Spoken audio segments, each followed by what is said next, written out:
በጤና ነው ያኖረኝ እስካሁን ምንም እኔ ራሴን በያላቅም እግዚአብሔር ይመስገን ፈጣሪን ማመሰግነው እንደ ሰውነት የመጨመር የበሽታ ቡቲክ ሊኖረኝ ይገባ ነበር ግን በጣም አንድም ነገር የለብኝ በቃ እግዚአብሔር ይመስገን ሰሜ እንደ ልጄ ነው ማየው ባይዘወይ አንቱ የዋ እነሱ እኮ ልጆች ናቸው ይጫወቱ በጊዜያቸው የተለያዩ የሕክምና ዘዴዎችን የተጠቀመ የሰውነት መቀነስ ፕሮግራም ላይ እንደነበረ እናውቃለን።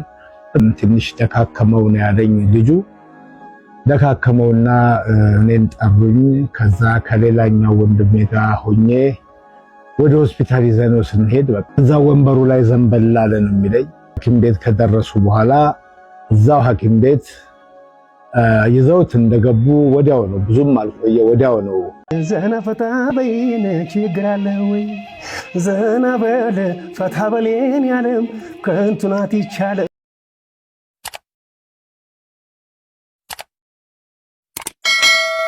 ለጥበብ የተፈጠረ ድምጽ ብቻ ሳይሆን የሚገርም ትወናን የሚላበስ በዘጠናዎቹ የልባችንን ትርታ ያናወጠ እሱ በአንድ ሙዚቃ ሀገራዊ ቃና ብዙ መልእክት አስገራሚና ጥዑም ለዛ እንኩ ያለን በስክስታው አንቀጥቅጦ በሀገረኛ ቁምጣው ሲደናበር ያዘንለት ከስሙ በላይ ባላገሩ ብለን ሀገረኛነቱን ያጸናንለት ሰማኸኝ በለው የባህል ቱባውን እየተረተረ ያስደመመን እሱ ቢዘፍን የሚያምርበት ለስራዎቹ አድናቆትን ያዘነብንለት ቶሎ ቶሎ ወደ ህዝብ የማይመጣ ከመጣም ዝናው የሚቆይለት ሰማኸኝ በለው ባለጥቁም ዜማ ሰላም ጤና ይስጥልኝ ውድ የማሂ ኢንተርቴይንመንት አድማጭ ተመልካቾቼ እንደምን ቆይታችኋል?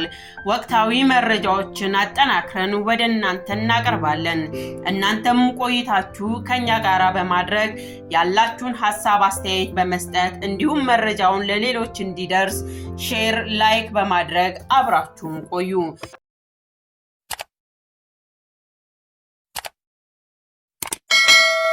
ይሁን ብለን የተቀበልነው አይሆንም ያልነው ስራ የሌለው እሱ መድረክ ላይ መጥቶ ከማመን አማራጭ የሌለን ምክንያቱም ሰሜ ይችልበታል እንዲያ በፍቅር የሰበከን እንዲያ የባላገርነት ክብርና ጣዕም በሚገርም ትረካ ግጥምና ዜማ አሜን ያስባለን ሰሜ በብዙ የፈተና ህይወት ውስጥ እንዲያልፍ ተገዷል።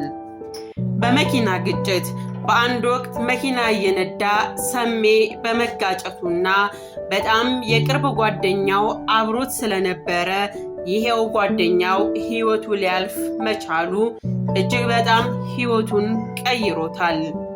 በዚህ አደጋ የጓደኛው ሞት እንዲሁም በወቅቱ የእርሱ ቀላል የሚባል ጉዳት ህይወቱን በእጅጉ ፈተነው።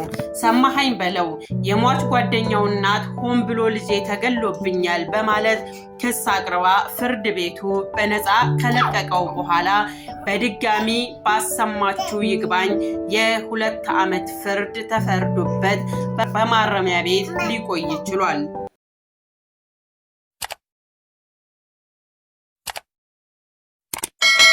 ሰሜ እንደ ልጄ ነው ማየው ባይዘወይ እና ደግሞ አክቲቭ ነው ጎበዝ ልጅ ነው ጨዋ ልጅ ነው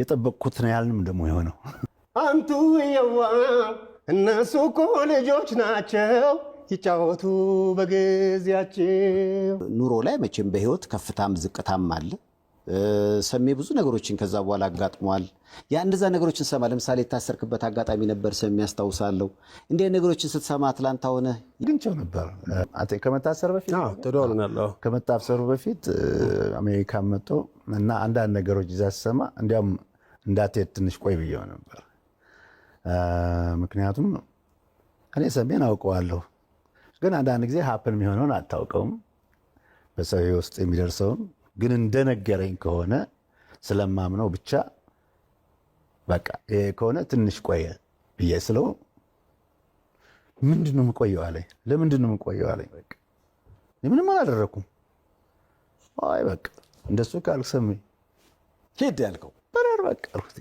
አስደሰተኝ። ራሱ ንግግሩ ራሱ ወኔው ኮንፊደንሱ አለማድረጉን ያን ነገር በኮንፊደንስ በቃ ሲለኝ በቃ ሄድ አልኩት።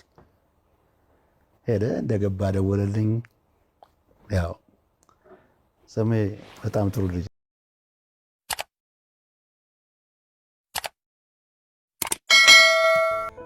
የሰማኸኝ በለው ባለቤት የቤት እመቤት ስትሆን በድንገት በሆነው ነገር እጅጉን ተረብሸው ነበር።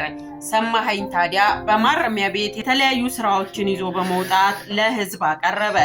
እናም የቀዘቀዘው የሙዚቃ በር እንደ አዲስ ነፍስ ዘርቶ ለህዝብ ጆሮ ማበርከት ጀመረ። የሰው ልጅ ለማደግም ለመውደቅም የተለያዩ መንስኤዎች አሉት። ሰሜ ባላገርም ከማረሚያ ቤት መልስ የሰውነት ክብደቱ ጨምሮ እንደ መጀመሪያው ሚዲያዎች ላይ እምብዛም የድግግሞች ስራዎችን መስራት አልቻለም።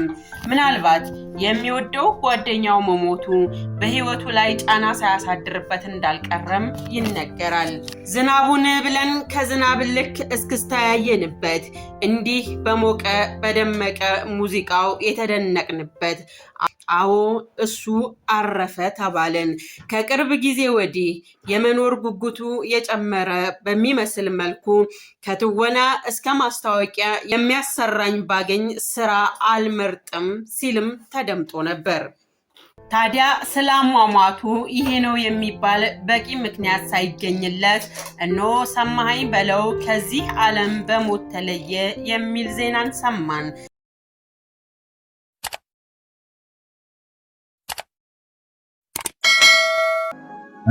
ልጁንም እስራኤል እንደነገረኝ ከሆነ ሰሞኑን ጥሩ ሁላችንም በስክሪን ላይ እንደምናየው የተለያዩ የሕክምና ዘዴዎችን የተጠቀመ የሰውነት መቀነስ ፕሮግራም ላይ እንደነበረ እናውቃለን።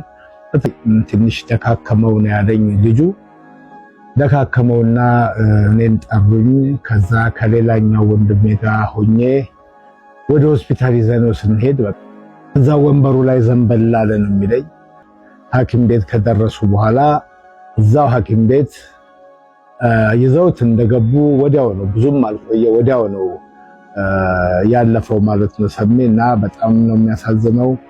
በቦሌ በቡልቡላ መድኃኔዓለም 9 ሰዓት ላይ እንደሚፈጸም ነው ያለኝ መረጃ። ንቃችሁ ይበለን። እውነት ሞት በዝቶብናል። ሰሜ ብዙ ስራዎችን እየሰራ እንደነበር አውቃለሁ። የሰራቸውን ስራዎች ሁሉ አሰምቶኛል። ሰሞኑንም ስንደዋወል ነበር፣ እንስቃለን፣ እንጫወታለን። ጥርሱንም ተሰርቶ ደውሎልኝ ነበረ። እንግዲህ ሳቅ ከኔ በላይ አትስቅም እያለ ይቀልድ ነበር። እና ዘና ፈታ በይነ ችግር አለ ወይ ዘና በለ ፈታ በሌን ያለም ከንቱ ናት ይቻለም ቱየዋ እነሱ እኮ ልጆች ናቸው ይጫወቱ በጊዜያቸው።